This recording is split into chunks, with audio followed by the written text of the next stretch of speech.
Növbəti sual bizə bir bacıdan gəlib. Onun adı Nurhan Aminədir. O deyir, Allahın salamı, mərhəməti və bərəkəti üzərinizə olsun Əba Sadiq. Mən Həsən Nəsrullah haqqında fikrinizi soruşmaq istərdim. Sizcə o, Fələstin məsələsində səmimidirmi? Və torpaqları siyonist işğalından azad etmək məqsədi güdürmü? Yoxsa başqa bir gündəliyin tərkib hissəsidir? Əlbəttə, biz hamımız razıyıq ki, siyasi arenadakı bəzi şəxslər aldadıcı ola bilərlər. Lakin konkret olaraq Nəsrullah barəsində fikriniz nədir? O özü insanları aldadır, yoxsa hakimiyyətdə maliyyə cəhətdən dəstəkləyənlər tərəfindən təsir altında saxlanılır? Çox sağ olun. Allahın salamı üzərinizə olsun.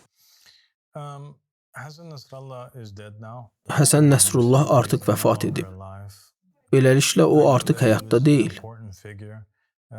Onun Livanda, xüsusilə ərəb dünyasında çoxları tərəfindən sevilən bir şəxsiyyət olduğunu bilirəm. Onu sevirdilər. Çünki o, İsrailə qarşı mübarizə aparıb. Və keçmişdə Livan ilə İsrail arasında baş verən müharibədə Livanı azad etməkdə məsul şəxs olub. Bunu nəzərə alaraq, çünki bu şəxs mənim şəxsi fikrimi soruşur. Şəxsi fikrim budur ki, müharibələr və bütün bu məsələlərdən kənarda qalan bir fakt var. Həsən Nəsrullahın uzun müddət hakimiyyətdə olduğunu bilirik. Biz bilirik ki, o, Hizbullahın lideri idi. Biz bilirik ki, o maliyyə dəstəyini İrandan alırdı və Xameneinin tərəfdarı idi. Biz həmçinin bilirik ki, 1999-cu ildən ölüm gününə qədər keçən bu qədər illər ərzində onun Yəmani Əhməd Əl-Həsən əleyhissalam haqqında və ya Muhammed Peyğəmbərin sallallahu əleyhi və aleyh vəsiyyəti haqqında eşitməmiş olması mümkünsüzdür. Çünki biz bilirik ki, o bu barədə eşidib, lakin beyyət etməyib. Bu da o deməkdir ki, o bunu rədd edib. Biz inanırıq ki, Muhammed Peyğəmbərin sallallahu əleyhi və aleyh vəsiyyətini rədd edən hər kəs boynunda beyyət olmadan ölür. Bu isə o deməkdir ki, onlar cahiliyyə ölümü ilə ölürlər. Beləliklə, onlar təəssüf ki, azğınlıq içində idilər.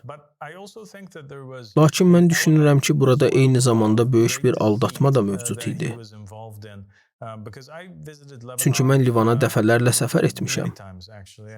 2008-ci ildə və 2009-cu ildə Livana getmişəm. Və xatırlayıram ki, küçələrdə gəzərkən onlar kitabçalar paylayırdılar. Bu kitabçalarda axirə zamanda baş verəcək hadisələr və şəxslər haqqında danışılırdı.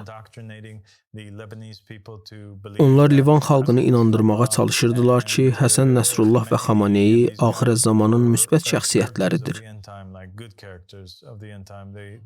Onlar öyrədirdilər ki, Həsən Nəsrullah Yəmanidir.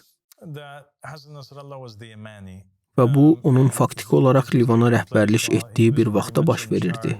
Yəni, nəticə etibarilə Livana əslində Hizbullah rəhbərlik edirdi. Və o, bu ideyanın yayılmasına icazə verirdi. O, bu fikri rədd etmirdi.